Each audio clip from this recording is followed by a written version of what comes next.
I knew I had to save it. That's about all. It was instinct to save this there. Ernest Tucker was only 24 years old in 1960 on a warm summer day in Cape Cod.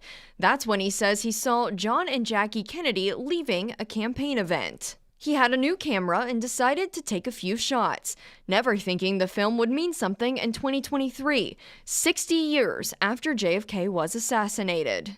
It was just something I was doing. Wasn't important to me that time. I got a new camera. His daughter, Deborah Tucker, says she had heard about the film many times. Well, as long as I can remember, Daddy would always tell us about the film, that he had this film in the blue container. But she couldn't believe just how good it actually was.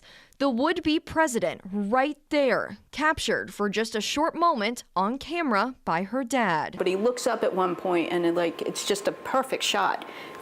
Very clear. Just a classic shot with the smile. The camera's just very close to them, and you can see John F. Kennedy and you see Jacqueline Onassis. She has a bonnet on her head or scarf on her head, and they're sitting in the car. The film has been sitting in a little blue canister for 63 years.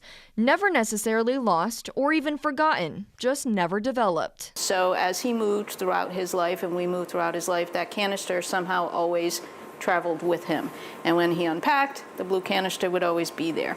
So when he moved here, he unpacked, the blue canister was there, and he had asked me several times to get it digitized. You would never think that that short a time span of video would blow your mind, but it did for me anyway. All of us.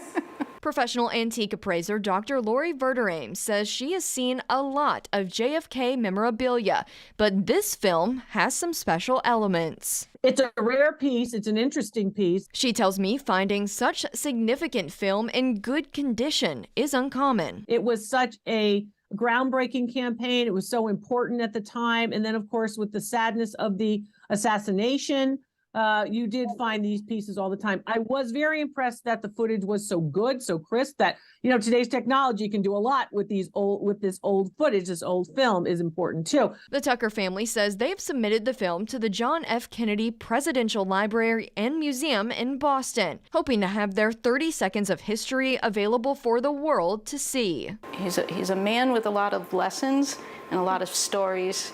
And being able to preserve one of those stories, yeah, it's amazing.